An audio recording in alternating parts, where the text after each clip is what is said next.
Hi, you entrepreneurs. Today we have Chef Yum Yum. Hey, I'm not going to even try to pronounce his name. I tried in the podcast and it didn't really go too well, but just call him Chef Yum Yum. He runs a private meal prep and private culinary events.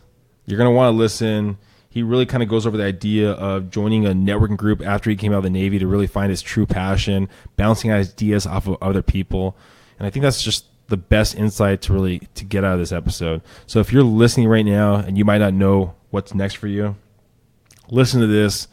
Not everyone has it together. That path, that door, that window is going to be opened up. Just let people in and talk to them and find out what your calling is going to be. All right, thanks, guys. Subscribe, share, and tell your friends. Welcome to the road to growth, success of an entrepreneur. We've raised the bar. Learn firsthand from successful business owners and create your own path to success. I'm going to show you how great I am. It's time to hit the road to growth with real estate agent Vinny SD. All right, so we are here with Yoichi Kato. He is the chef of Yum Yum, right?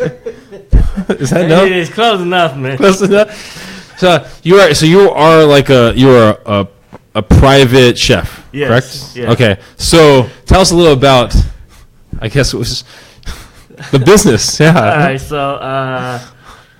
So my name is Yoichi, aka Chef Yum Yum. So Chef Yum Yum is a nickname I got from my friends. I'll tell you the story about how I got the name later. But my business, my main business is private chefing. So I go to people's homes, cook for them, make a meal, or do like small dinner, like 20 people, 40 people or so. And I also do meal preps, like, when people are busy, my goal with the meal prep, because there are people who are into fitness, they'll need to do all these different diets, keto, paleo, vegan, alien, I don't know, whatever they're into. So, everybody has different dietary needs, and a lot of people can't cook or don't have the time to cook. And definitely those people, who can cook, definitely want to save them from burning down their house. So how do you know all the different styles, or do you like read up on them before you actually do them? I do a lot of research on my off time. So, if somebody hit me with something I don't know, I look it up and, give it a couple try. Has there been any very unique food prep items that you've had to make, or styles? I definitely would say vegan food. It's try and make vegan mac and cheese, or made vegan cream beret. Yeah. So it was pretty interesting. I'm like, dang, you can make this. So what got you into the profession? Have you always wanted to cook? Well, I always enjoyed cooking as a kid. Wasn't very good at it. Pretty burning quite a lot of eggs. I remember that. I was cooking in the Navy. So I remember first time I was at in San Antonio, Texas for my culinary training. So, right after we go through the boot camp, they send us to the, professional training for our jobs. So, I remember one of my favorite memories. They taught us to make a gravy, right? So I had no idea what the hell gravy was at the point. I was 18. I never had gravy before. So they gave me the recipe, he said either butter or oil and get some flour to make the roux. So I'm like, okay, so flour. I saw there was flour, there was cornstarch. I didn't know the difference. They both look exactly the same. So I'm like, okay, let me get some of this cornstarch stuff and mix it up with this oil and make the gravy like it says it to. And yeah, I got my I got cast out quite a lot after that. Well, so what kept you going with it? What kept you pushing through? Is it just because you're in the Navy, you're a chef, and you got to kind of just keep... Yeah, so, I did it. I served in the Navy for 8 years as a cook. Eventually my skill got better over the time, as you could probably tell. So after the 8 years, took a little bit of break, and about a couple of years ago, joined my Carrying Mastermind group, Stigla. And, a group of us are just doing our own different meal preps. And, we make our own meal preps, everybody making one dish. And we came together on, one Sunday and just, trade with each other so we wouldn't have to keep eating same stuff for every day. So my mentor, eventually like, hey man, your food is really good. Why don't you just make this your own business? Like, oh, I never thought about it. So to that point, I was like, okay, why not? So kind of ran with it. So what was the first step? Do you remember the first step after you got the idea or given the idea to be a chef? First step was finding clients. Like at that point, a few of my friends were competing for like what's that physique contest or bikini contest? Oh, the fitness thing. Yeah, fitness thing. Yeah. So then they were all into the macro and all that. So I'm like, hey, can you figure this macro thing? I'm like, sure, if you're gonna pay me, I'm all up for it. So I figured out the macros and started making the food, and that's how it all started. So you're originally kind of a health chef, I guess. Kind of, yeah. And so what happened next? They started liking your thing, started telling their friends, or what happened next? Yeah, that's pretty much it. Okay. And so what? How did you come up? Well, I'm curious. Everyone's probably curious about how did you come up with Chef Yum Yum? Okay. All right. So as I mentioned, I'm part of a mastermind group, and it was one night after that, we did it. One Tuesday night after we got done with the whole mastermind session, I went to the bathroom, came back next thing, all my friends are just in the circle talking. I'm like, hey, what are you guys talking about? Next thing, I walk into conversation, they didn't want to know. They're like, oh, we talking about stripper names. I'm like, Oh wow. what? And one person did this, and next thing it came to my turn. Oh, what's your stripper name? I don't know. I don't have one. I'm not a stripper. Like, then one person's like, oh, you're really good at cooking, so you're going to be Yum Yum. I'm like, what? I'm like, okay. So that's pretty much how I kind of ran with it. So does your your private meals get a show also? Show? Nah, not yet. Maybe next year. So what have been some of the big struggles? So you got it seems like it was pretty easy flow. You left the Navy, you did something different, then someone talks you in, they try your food, and they say, you should probably do this.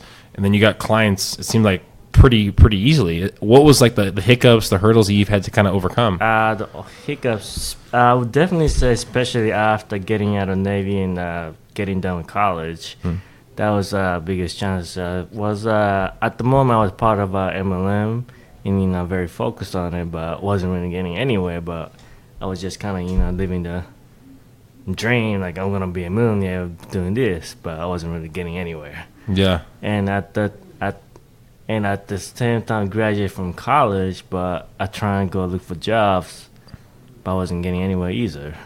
Because I had a degree, but I didn't have the experience or the certifications, so nobody would hire me. What was the degree in? Cybersecurity. Okay. Yeah.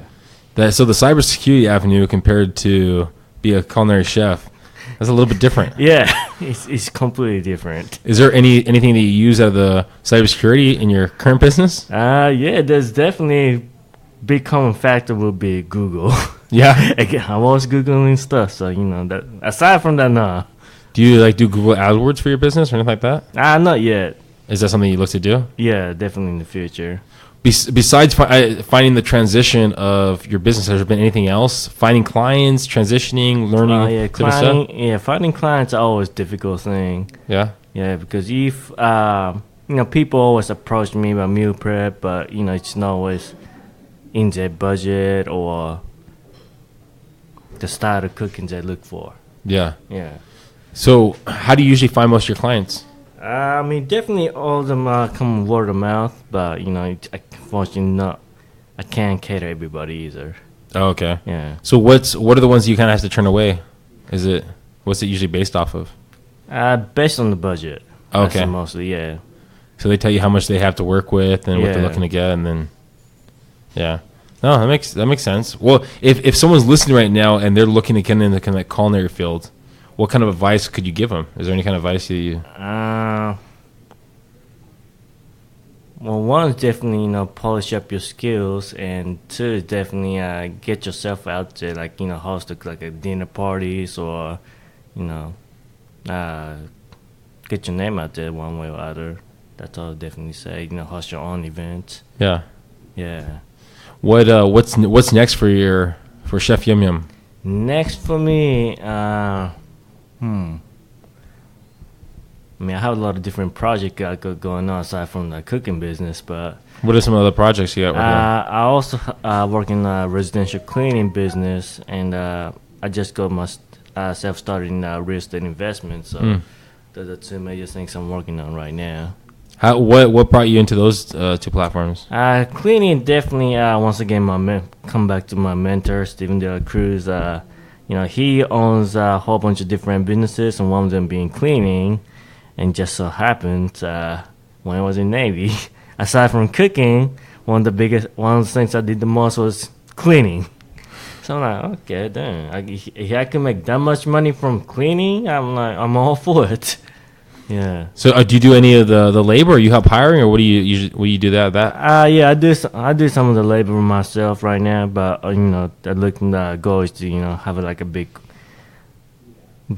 team of people come go clean for my. Well, for the people listening, what's the name of your cleaning company? I saw it there. I saw it before, and I just wanted to get your words of it. Okay. It used to be called Everything But Sex Cleaning, Okay. but I decided I kind of had a thought about it. Yes, you heard that right. Everything Yeah. but sex cleaning. Just funny. That was the original name, but I'm like, okay. I was just thinking like maybe some of the more like political correct people probably wouldn't appreciate that, so I changed it to Real Housemaids of San Diego. Real Housemaids. Yeah, so that probably be more like kind of tone it down a little bit. Yeah. Yeah. So, is there a synergy between all the businesses? The investing, the cleaning, the private chef. Definitely the connection I'm not sure about synergy, but the connection definitely be through my mentor and the mastermind group, because the cooking and the cleaning businesses, but both I got the idea from my mentor Steven De La Cruz, and the real estate investment, that came from my friend Jeff Rowland, who's part of my mastermind group as well. So where do you find this mastermind group? Because it sounds like that mastermind played a big factor in your life. Oh yeah, So- it definitely has changed my life for good. Yeah. So how did you find the right mastermind group that fit your needs?